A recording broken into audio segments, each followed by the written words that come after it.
स्वागत आहे तुम्हा सर्वांचं मराठी कथामध्ये. जबरदस्तीचे लग्न. म्हणतात ना, आई कितीही रागावली तरी तिच्या लेकरावर जास्त वेळ रागावून राहू शकत नाही. थोडं प्रेमाने समजावलं की ती लगेच मऊ होते, कारण तिच्या मुलापेक्षा तिला जगात दुसरं काहीच अधिक प्रिय नसतं.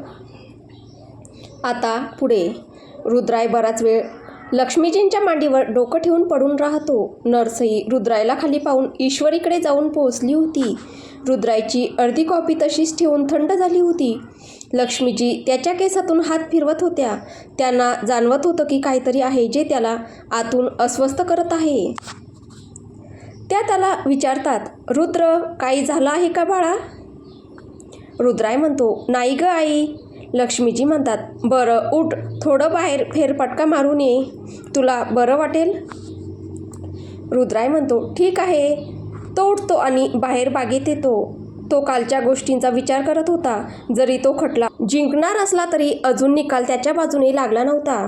रुद्राय बराच वेळ तिथेच बसून राहतो. मग 7 नंतर तो आपल्या खोलीत परत येतो. नर्स ईश्वरीजवळच बसली होती आणि ग्लुकोजची बाटलीही संपत आली होती. रुद्राय त्या दोघींना पाहून बाल्कनीत जाऊन बसतो. साधारण अर्ध्या तासाने नर्स ईश्वरीच्या हातातून सलाईन काढते आणि खाली निघून जाते. ईश्वरी ही बाल्कनीत येते आणि रुद्रायच्या शेजारी बसते. रुद्राय तिच्याकडे एक नजर टाकतो आणि पुन्हा समोर पाहू लागतो. खाली लक्ष्मीजी दिवाणखान्यात बसल्या होत्या. नर्स खाली येऊन त्यांना ईश्वरीच्या प्रकृतीबद्दल सांगते आणि तिथून निघून जाते. तिच्या गेल्यानंतर लक्ष्मीजी स्वयंपाकघरात जातात. बाल्कनीत रुद्राय आणि ईश्वरी एकत्र बसले होते. ईश्वरी रुद्रायला म्हणते, एक गोष्ट विचारू का तुम्हाला? रुद्राय म्हणतो, विचारा ना भारे. ईश्वरी म्हणते, तुम्ही खरंच माझ्यावर रागावलेले नाही आहात? रुद्राय तिच्या डोळ्यात पाहत म्हणतो, नाही. ईश्वरी म्हणते, का? रुद्राय म्हणतो, कारण तुम्हाला खरं सत्य माहीत नव्हतं, म्हणून तुम्हाला जे योग्य वाटलं ते केलं आणि ती गोष्ट मला आवडली. ईश्वरी म्हणते, पण चूक तर माझ्याकडूनच झाली. रुद्राय म्हणतो, मग मी ती दुरुस्त करीन आणि मला नेहमीच हेच हवं असेल की तुम्हाला योग्य वाटेल तेच करा. ईश्वरी म्हणते, पुन्हा चूक झाली तर? रुद्राय तिचा हात आपल्या हातात घेतो आणि म्हणतो, मग मी पुन्हा ती दुरुस्त करीन. ईश्वरी शांत होते आणि आपलं डोकं त्याच्या खांद्यावर टेकवते. ती विचार करत होती की एखादी व्यक्ती दुसऱ्यासाठी इतकं कसं करू शकते? फक्त नावापुरतं नातं असताना कुणी इतकं कसं जपू शकतं? पण ईश्वरीला कोण समजावणार की ते नातं फक्त नावापुरतं राहिलेलं नव्हतं.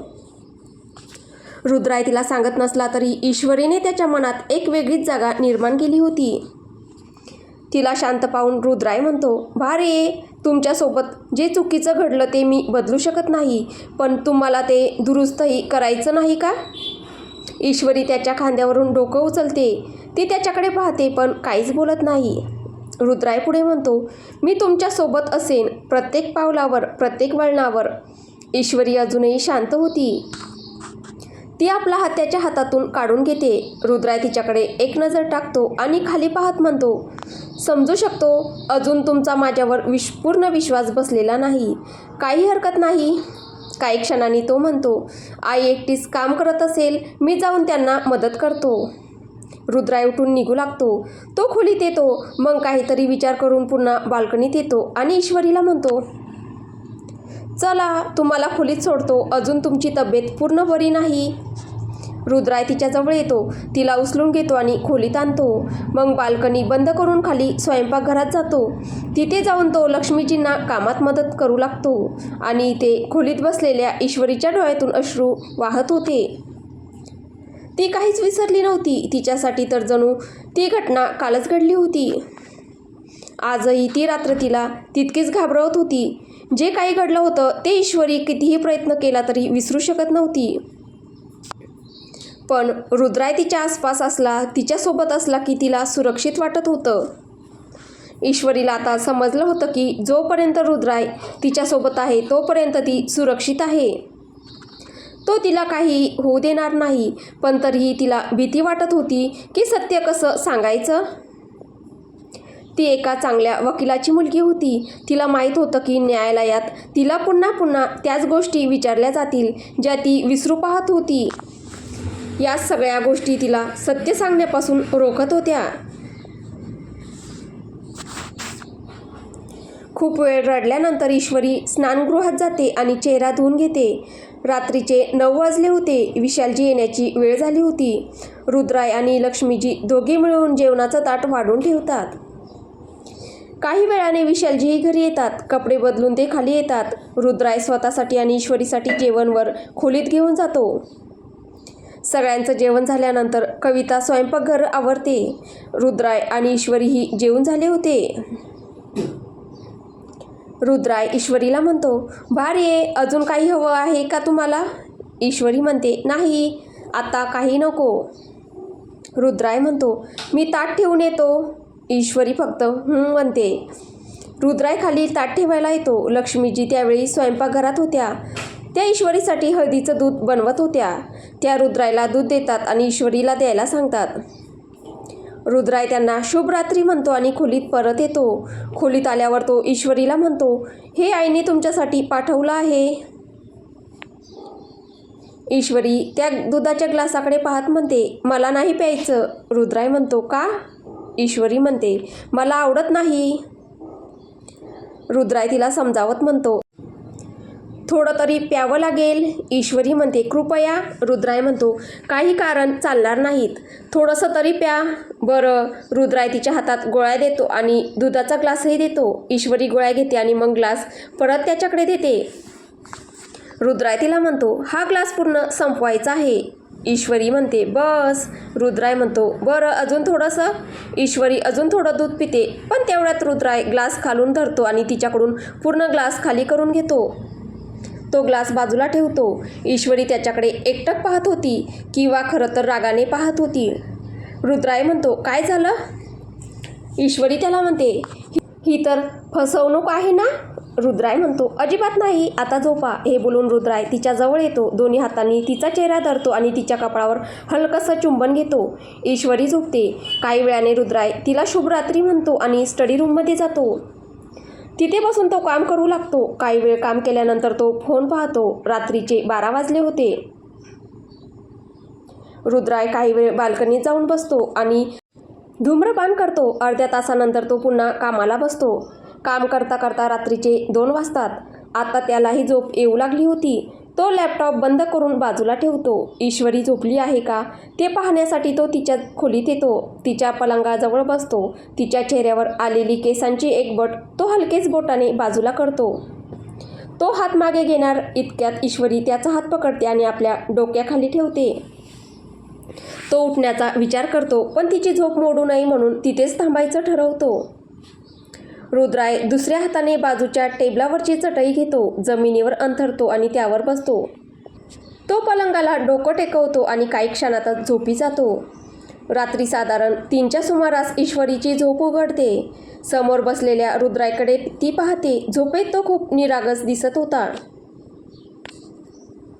ईश्वरी त्याच्या हातावर आपलं डोकं व्यवस्थित ठेवते आणि बराच वेळ त्याच्याकडे पाहत राहते. ईश्वरी मनात म्हणते, मला माफ करा, माझ्यामुळे तुम्हाला किती काही सहन करावं लागतं. ईश्वरीला वाटत होते की आज रुद्राय तिच्याजवळ थांबावा. तिला रुद्रायची गरज होती, पण ती त्याला हे सांगू शकली नाही. म्हणून जेव्हा रुद्राय तिच्याजवळ आला तेव्हा तिने त्याला थांबवायचे ठरवले. ईश्वरीला वाटले होते की तो तिच्या जवळ बसून राहील, पण ईश्वरीला हे माहीत नव्हते की तो नेहमीप्रमाणे जमिनीवरच बसणार होता. हळूहळू 1 तास निघून गेला, पण ईश्वरीला झोप आली नाही. तिला रुद्रायसाठी वाईट वाटत होते. ती त्याला तिच्याजवळ थांबवू इच्छित होती, पण अशा प्रकारे नाही. ईश्वरीने ठरवले की आता रुद्रायला उठून नीट झोपायला सांगेल. जर तो इथेच झोपला तर ठीक, अन्यथा ती त्याला आणखी त्रास देणार नव्हती. ईश्वरीने रुद्रायच्या डोक्यावरून हात काढला. ती उठून खाली रुद्रायसमोर जाऊन बसली. ईश्वरीने एक नजर त्याच्या चेहऱ्याकडे पाहिलं. तिने त्याला हाक मारली, पण रुद्राय उठला नाही. यावेळी ईश्वरीने त्याच्या हातावर आपला हात ठेवला आणि ती म्हणाली, रुद्र, उठा. ईश्वरीने त्याचा हात हलवताच रुद्राईची झोप उघडली. समोर ईश्वरीला पाहून रुद्राई तिला म्हणाला, काय झाले भारे? ईश्वरी म्हणते, ऐका, उठा आणि वर जाऊन नीट झोपा. रुद्राई तिला म्हणतो, सकाळ झाली का? ईश्वरी म्हणते, नाही, मला माफ करा, माझ्यामुळे तुम्हाला इथे झोपावे लागले. रुद्राई तिला म्हणतो, तुम्ही माफी मागू नका. ईश्वरी म्हणते, कृपया वर जाऊन झोपा. रुद्राई म्हणतो, रुद्राई उठून पलंगावर जाऊन झोपला. मागील 2 दिवस व्यवस्थित झोप न झाल्यामुळे त्याला खूप झोप येत होती. त्यामुळे त्याला हेही समजले नाही की तो स्टडी रूममध्ये नसून स्वतःच्या खोलीत आहे. पलंगावर पडताच रुद्राईला झोप लागली. ईश्वरीने त्याच्यावर चादर घातली आणि दुसऱ्या बाजूला येऊन झोपली. आता ईश्वरीला बरे वाटत होते. थोड्याच वेळात तिलाही झोप लागली. दुसऱ्या दिवशी सकाळी 6 वाजता रुद्राई जागा झाला. आज डोळे उघडताच त्याच्यासमोर ईश्वरीचा चेहरा होता. त्याच्या चेहऱ्यावर हसू उमटले, पण पुढच्या क्षणी ते नाहीसेही झाले. तो घाबरून पटकन उठून बसला. रुद्राई पलंगावरून खाली उतरला. त्याच्या चेहऱ्यावरची चिंता स्पष्ट दिसत होती. त्याने दोन्ही हात डोक्यावर ठेवले आणि काही क्षण डोळे मिटून घेतले. तेव्हाच त्याला आठवले की काल रात्री ईश्वरीने त्याला नीट झोपायला सांगितले होते आणि तो पलंगावर झोपला होता. रुद्राई चिंतेने मनातच म्हणतो, हे मी काय करून बसलो? आता यात पुन्हा मला चुकीचे समजतील. काय करू? रुद्राई काही वेळ खोलीत इकडे तिकडे फिरत राहिला. त्यानंतर तो खाली व्यायाम करण्यासाठी आपल्या व्यायामशाळेत निघून गेला. 1 तासानंतर जेव्हा रुद्राई परत खोलीत आला तेव्हा त्याला ईश्वरी दिसली नाही, म्हणून तो समजला की ती उठली आहे. तो खोलीत येऊन बसला आणि विचार करू लागला की ईश्वरीला असे काय सांगावे ज्यामुळे ती त्याला चुकीचं समजणार नाही.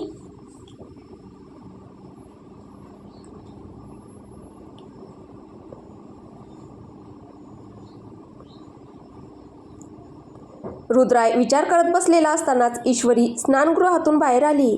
रुद्राई तिच्यासमोर येऊन उभा राहिला आणि म्हणाला, मला तुम्हाला काही सांगायचे आहे. ईश्वरी म्हणते, हो सांगा. रुद्राई म्हणतो, ते काल म्हणजे मी. ईश्वरी त्याला म्हणते, काय ते स्पष्ट बोला ना, जे काही सांगायचे आहे ते. रुद्राई म्हणतो, मला माफ करा भारे, मला माहीत नाही मी कधी पलंगावर झोपलो. मला वाटले मी स्टडी रूममध्ये आहे, कदाचित म्हणूनच. छातीवर हात ठेवत, माझ्या मनात तुमच्याविषयी कधीही चुकीचा विचार नव्हता. माझ्यावर विश्वास ठेवा. ईश्वरी त्याला म्हणते, काही हरकत नाही. ईश्वरी तिथून निघून जाऊ लागली, पण रुद्राई पुन्हा तिच्यासमोर येऊन उभा राहिला. तुम्ही खरोखर रागावलेल्या नाही ना? ईश्वरी म्हणते, नाही, कारण मला माहीत आहे की तुम्ही माझ्यासोबत कधीही काही चुकीचे करणार नाही. रुद्राई म्हणतो, धन्यवाद माझ्यावर विश्वास ठेवल्याबद्दल. त्यानंतर रुद्राई स्नानगृहात निघून गेला. ईश्वरीही तयार होऊन खाली आली. काही वेळानंतर रुद्राईही तयार होऊन खाली आला आणि मंदिराकडे निघून गेला. सुमारे 9 वाजेपर्यंत रुद्राई घरी परतला. त्याच्या आल्यानंतर सर्वजण एकत्र बसून नाश्ता करू लागले. नाश्ता झाल्यानंतर रुद्राई खोलीत गेला. त्याने आपला फोन, कागदपत्रे आणि किल्ल्या घेतल्या आणि खाली आला. रुद्राईने लक्ष्मीजी आणि विशालजी यांच्या पाया पडून आशीर्वाद घेतला आणि ऑफिससाठी निघून गेला.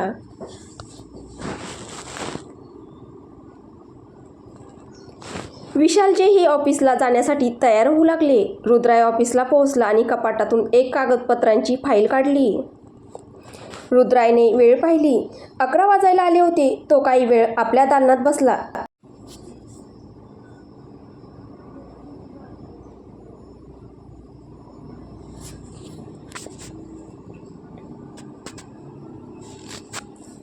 त्यानंतर त्याने आपल्या असिस्टंटला फोन केला. त्याच्याशी बोलून रुद्राई न्यायालयाकडे निघाला. थोड्याच वेळात तो न्यायालयाबाहेर पोहोचला.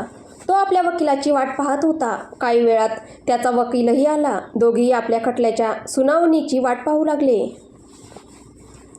काही वेळानंतर त्यांच्या खटल्याची सुनावणी सुरू झाली. दोन्ही वकिलांनी पुन्हा एकदा आपापले पुरावे न्यायालयासमोर मांडले. बराच वेळ युक्तिवाद झाल्यानंतर दोन्ही वकील आपल्या जागेवर बसले आणि न्यायाधीशांच्या निर्णयाची प्रतीक्षा करू लागले.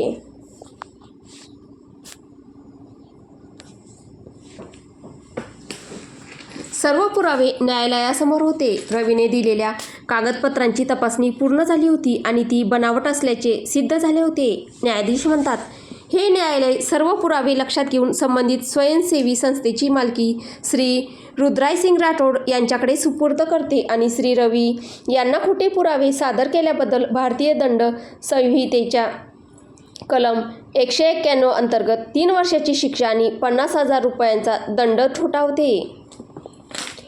खटला निकाली काढण्यात येत आहे.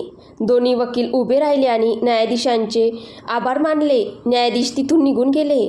रुद्राच्या चेहऱ्यावर समाधानाचे हास्य होते. त्याचा वकीलही खूप आनंदी होता. त्याच न्यायालयात आणखी एक व्यक्ती होती जी आनंदी होती. पोलीस अधिकारी रवीला अटक करून घेऊन जात होते. त्याच्या वकिलाच्या चेहऱ्यावरचा राग स्पष्ट दिसत होता. रुद्राय रवीजवळ गेला. रवी बराच वेळ त्याच्याकडे रागाने पाहत होता. रवी रागाने त्याला म्हणतो, तू चांगले केले नाही रुद्रायसिंग राठोड. रुद्राय म्हणतो, मी काहीच केले नाही. जे केले ते तू स्वतः केले. खोट्याच्या आधारावर किती दूर जाणार होता तू. रवी दात खात त्याला म्हणतो, मी तुला पाहून घेईल, सोडणार नाही. रवी तिथून निघून गेला. तेवढ्यात रुद्रायचा वकील त्याच्याकडे आला आणि त्याचे अभिनंदन करून निघून गेला. रुद्राय आपल्या कारजवळ आला आणि आत बसला. तो बसताच दुसऱ्या बाजूने न्यायालयातील ती व्यक्ती येऊन त्याच्या शेजारी बसली. ती व्यक्ती दुसरी कोणी नसून त्याचा असिस्टंट होता. रुद्राय त्याच्याकडे पाहत कार पुढे घेऊन गेला. दोघे एका कॅफेत आले. रुद्रायने 2 कॉफी मागवल्या. रुद्राय त्याला म्हणतो, मनपूर्वक धन्यवाद. तुला कल्पनाही नाही की तू माझ्यासाठी किती मोठे काम केले आहेस. असिस्टंट हसत म्हणतो, मी जे काही केले ते माझे कर्तव्य होते बॉस. रुद्राय म्हणतो, तरीसुद्धा त्या जागेशी माझ्या बाबांच्या खूप आठवणी जोडलेल्या आहेत. ती त्यांची सर्वात आवडती जागा होती. त्या दिवशी मला वाटले होते की मी बाबांसारखेच त्यांची आवडती जागाही गमावून बसेन. असिस्टंट म्हणतो, मी हे दुःख चांगले समजू शकतो. थोड्याच वेळात त्यांची कॉफी आली. दोघांनी गप्पा मारत कॉफी घेतली आणि नंतर आपापल्या मार्गाने निघून गेले. रुद्राय प्रथम मंदिरात जाऊन प्रसाद अर्पण करून आला आणि त्यानंतर तो ऑफिसला परतला. रुद्राय ऑफिसला आल्यावर सर्वप्रथम विशालजींच्या केबिन बाहेर येऊन उभा राहिला. विशालजी कदाचित काहीतरी कामात व्यस्त होते. रुद्रायने दारावर टकटक केली आणि परवानगी घेऊन आत गेला. तो त्यांच्या समोरच्या खुर्चीवर बसला. काही वेळ शांत बसल्यानंतर तो म्हणाला, काका, आपण जिंकलो. विशालजी हसत म्हणतात, खरंच. रुद्राय म्हणतो, हो काका. विशालजी त्याला म्हणतात, मला तर आधीपासूनच माहीत होते, पण हे झाले कसे. रुद्राय हसत त्यांना म्हणतो, काका, एवढेच समजा की हे सर्व भोलेनाथाच्या कृपेने झाले आहे. विशालजी त्याला म्हणतात, वहिनींना सांगितलेस का तू. रुद्राय म्हणतो, अजून नाही, पण सांगणार आहे. विशालजी म्हणतात, ठीक आहे. रुद्राय त्यांना म्हणतो, काका, मला एका दिवसासाठी बाहेर जायचे आहे. संध्याकाळी जाईन आणि दुसऱ्या दिवशी परत येईन. विशालजी त्याला म्हणतात, कुठे जायचे आहे. रुद्राय म्हणतो, कुठेतरी जायचे आहे, सांगू शकत नाही. विशालजी म्हणतात, ठीक आहे, जेव्हा जायचे असेल तेव्हा जा. विशालजींशी बोलून झाल्यानंतर रुद्राय आपल्या केबिनमध्ये आला. तो आपल्या खुर्चीवर बसला आणि काही काळ डोळे मिटून घेतले. त्याच्या मनात भूतकाळातील काही जुन्या आठवणी जाग्या झाल्या होत्या. ही गोष्ट त्या काळातील होती जेव्हा तो 4 वर्षाचा होता. आज रुद्रायचा 4था वाढदिवस होता. लहानसा रुद्राय आनंदाने आपल्या घराबाहेरील बागेत इतर लहान मुलांसोबत खेळत होता. तो त्या मुलांना पकडण्यासाठी इकडे तिकडे धावत होता. त्या मुलांपैकी एक मुलाला तो पकडणार इतक्यात त्याचा पाय विटेच्या तुकड्याला अडकला आणि तो जमिनीवर पडला. रुद्रायला पडताना पाहून बाकीची मुले त्याची चेष्टा करू लागली. त्यामुळे तो रडू लागला. रुद्रायला रडताना पाहून विशालजी धावत आले. त्यांनी पाहिले की त्याच्या गुडघ्याला दुखापत झाली होती आणि त्यातून थोडे रक्त वाहत होते. विशालजींनी त्याला लगेच आपल्या कुशीत उचलून घेतले आणि घरात घेऊन आले. लक्ष्मीजी त्यावेळी स्वयंपाकघरात होत्या. रुद्रायच्या रडण्याचा आवाज ऐकताच त्या तात्काळ बाहेर आल्या. विशालजींनी रुद्रायला त्यांच्या कुशीत दिले. लक्ष्मीजी रुद्रायला घेऊन तिथेच दिवाणखान्यातील सोफ्यावर बसल्या. तेवढ्यात विशालजींची पत्नी सविताजी देखील तिथे आल्या. रुद्राईची दुखापत पाहून सविताजी प्रथमोपचार पेटी आणण्यासाठी गेल्या, तर लक्ष्मीजी रुद्राईला शांत करण्याचा प्रयत्न करू लागल्या. सविताजी प्रथमोपचार पेटी घेऊन आल्या आणि तिथेच बसून रुद्राईच्या जखमेवर औषध लावू लागल्या. लक्ष्मीजी छोट्या रुद्राईला म्हणतात, ही दुखापत कशी झाली तुला? रुद्राई रडत म्हणतो, मी पडलो. सविताजी लगेच म्हणतात, मग तू बाहेर एवढा का धावत होतास? तू घरात खेळायला हवे होते. रुद्राई त्यांना म्हणतो, तुम्ही माझ्यासोबत खेळाल का? सविताजी हसत म्हणतात, नक्कीच माझ्या बाळा. सविताजींनी लक्ष्मीजींच्या कुशीतून रुद्राईला आपल्या कुशीत घेतले. रुद्राईही आनंदाने त्यांच्या कुशीत गेला. काही वेळानंतर इंद्रजितही देखील तिथे आले. ते सर्वप्रथम रुद्राईजवळ गेले. इंद्रजितजी म्हणतात, लक्ष्मी, आम्ही रुद्रला आमच्यासोबत घेऊन जात आहोत. लक्ष्मीजी म्हणतात, ठीक आहे, पण 7 वाजण्यापूर्वी परत या. इंद्रजितजी म्हणतात, हो नक्की. इंद्रजितजी रुद्राईला आपल्यासोबत घेऊन स्वयंसेवी संस्थेत आले. त्यांनी रुद्राईची तिथल्या लोकांशी आणि नंतर मुलांशी ओळख करून दिली. रुद्राई बराच वेळ त्या सर्व मुलांसोबत खेळत राहिला. त्यानंतर इंद्रजितजी सर्व मुलांना भेटवस्तू देऊ लागले, तर रुद्राई मात्र एका बाजूला तोंड फुगवून उभा होता. इंद्रजितजींनी रुद्राईला आपल्या कुशीत उचलून घेतले आणि तिथून बाहेर आले. रुद्राई अजूनही त्यांच्यावर रागावलेलाच होता. इंद्रजितजी त्याच्याकडे पाहू लागले. रागात तो खूप गोड दिसत होता. इंद्रजितजी हसत त्याला म्हणाले, काय झाले तुला? रुद्राई रागातच म्हणतो, मला बोलायचंच नाही. तुम्ही सगळ्या मुलांना भेटवस्तू दिल्या, पण मला भेटवस्तूच दिली नाही. इंद्रजितजी हसत म्हणतात, अरे दिली तर तुला भेटवस्तू. रुद्राई निरागस चेहरा करत म्हणतो, मला नाही मिळाली बाबा, खरंच. इंद्रजितजी म्हणतात, आत्ताच आम्ही तुला इतक्या सगळ्या लोकांशी भेट घालून दिली ना, तुला या सगळ्या लोकांची काळजी घ्यायची आहे. रुद्राई म्हणतो, खरंच बाबा, पण ते तर माझ्यापेक्षा मोठे आहेत. इंद्रजितजी म्हणतात, मग काय झाले, तू माझी आणि आईची काळजी घेतो ना, तशीच त्यांचीही काळजी घ्यायची आहे. अगदी छोटेसे काम आहे. रुद्राई लगेच हसत म्हणतो, समजले, पण बाबा माझी भेटवस्तू. इंद्रजितजी त्याला समजावत म्हणतात, आजपासून हे सगळे लोकच तुझी भेटवस्तू आहेत आणि ही भेटवस्तू तुला महादेवांनी दिली आहे, म्हणून मोठे झाल्यावर तुला या सगळ्यांची काळजी घ्यायची आहे. छोटा रुद्राई विचार करत म्हणतो, बाबा, मी मोठा झालो की मला इतकी सगळी कामे करावी लागणार? इंद्रजितजी म्हणतात, आम्ही तुमची मदत करू. लहानसा रुद्राई आपल्या बाबांकडून भेटवस्तू म्हणून इतकी मोठी जबाबदारी मिळाल्याने आनंदी झाला आणि त्यांच्या गळ्यात जाऊन बिलगला. तर आता पुढे काय होईल हे आपल्याला पुढच्या भागात पाहायला भेटेल. तुम्हाला ही कथा कशी वाटते आहे कमेंटद्वारे नक्की कळवा. कथा आवडत असेल तर व्हिडिओला लाईक करा, शेअर करा. कथेचे पुढील भाग ऐकण्यासाठी आपल्या चॅनलला सबस्क्राईब करा. धन्यवाद.